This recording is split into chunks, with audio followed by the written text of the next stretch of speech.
రోజులు ఖాళీగా ఉండి ఇప్పుడు మళ్ళీ ఇటు తెలుగు రాష్ట్రాలకు వచ్చారు. అసలు ఎలా ఉంది? పర్లేదు. కొన్ని భగవంతుడు లాంటి వాడికి కొన్ని ఒడిదుడుకులు ఉంటాయి. అట్లా నాకు కూడా వచ్చినాయి. అలాంటివి నేను చిన్నవి చీమ కుట్టినట్టు కూడా కాదు. నాకు యథావిధిగా సనాతన ధర్మ పోరాటం ఎప్పుడూ ఆగదు. పోరాటానికి ఇంకా పెద్ద ఎత్తున పోరాటం చేయడానికి కూడా నా వంతుగా నేను కృషి చేస్తాను. ఎప్పుడు సనాతన ధర్మం గురించి నేను పోరాడతాను. ఆడపిల్లల గురించి, గో సంరక్షణ గురించి మాత్రమే నేను ఇదంతా చేస్తుంటాను. ఇంకా రానున్న రోజుల్లో అసలు మీ ప్రయాణం ఎటువైపు ఉండబోతుంది?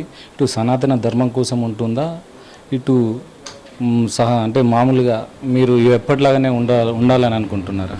ఆధ్యాత్మిక బాటలో ఎక్కడైతే సనాతన ధర్మానికి భంగం కలుగుతుందో అక్కడ ఈ అఘోరిమాత ఉంటుంది.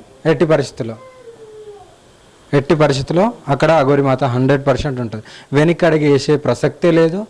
ఎవరు ఇంకెన్ని కేసులు పెట్టుకున్నా, ఎవరు ఎంత నిందలేసినా బుల్సిట్. నేను అలాంటివి పట్టించుకోను. అదంతా నాకు అవసరం లేదు. నాది మాత్రం ధర్మ పోరాటమే. ఇందులోనే ఉంటాను.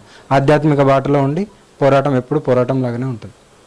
ఇప్పుడు రానున్న రోజుల్లో ఈ అఘోరిమాత భక్తులకు దర్శనం ఇవ్వబోతుందా? కంపల్సరీ. ఈ మధ్యలో నేను గురుగారితో కూడా మొన్న మాట్లాడడం జరిగింది.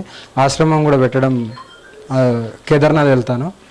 కేదార్నాథ్ వెళ్ళిన తర్వాత ఆశ్రమం గురించి వాళ్ళు చెప్పిన దాని ప్రకారం నేను ఫాలో అవుతాను. అప్పుడు మీరు వేరే చూస్తారు. ఇంకా అంటే ఇప్పుడు ఈ తెలంగాణ ప్రాంతంలోనే ఉంటారా, లేదంటే ఇప్పుడు భారతదేశం మొత్తం సంచరిస్తారా? ఇప్పటికే మీరు ఇటు ఆంధ్రప్రదేశ్, ఇటు తెలంగాణ రాష్ట్రంలో ఒక హాట్ టాపిక్గా మారారు. దీనికి సంబంధించి ఇప్పుడు భారతదేశంలో కూడా ఇప్పుడు కొంత చర్చనీయాంశమైంది. దీనిపై మీరే ఉంటారు? నేను దీనికి పర్టికులర్గా చెప్తాను. దేశ సంచారం చేస్తున్నా కాబట్టి నా దగ్గరికి వచ్చే పీపుల్స్ ఎలా ఉంటారంటే, ఒకరు మంచితో చూసే వాళ్ళు ఉంటారు, ఒకరు తిట్టేటోళ్ళు ఉంటారు, ఒకరు చూసి నవ్వేటోళ్ళు ఉంటారు, ఒకరు వచ్చి మొక్కే వాళ్ళు కూడా ఉంటారు.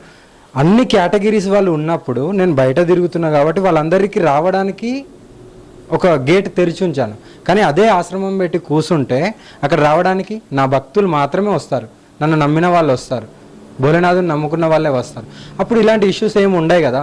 ఎక్కడైతే సనాతన ధర్మానికి భంగం కలుగుతుందో అక్కడ వెళ్ళి నా వంతుగా నేను ఫైట్ చేస్తూ మళ్ళీ వచ్చి నా యథావిధిగా నా పూజలు నేను చేసుకుంటుంటాను. ఇన్ని రోజులు ఏదైతే నేను బౌండరీ పెట్టుకోలేదు కాబట్టి వాళ్ళకు అవకాశం దొరికింది. కానీ ఇప్పుడు అలాంటిది ఏమి ఉండదు. ఇంకా బౌండరీ పెట్టుకొనే దూకుతాను. ఇంకా అప్పుడు రమ్మను, అప్పుడు టచ్ చేస్తే చూపిస్తాను. ఇంకా అంటే మీరు ఇప్పుడు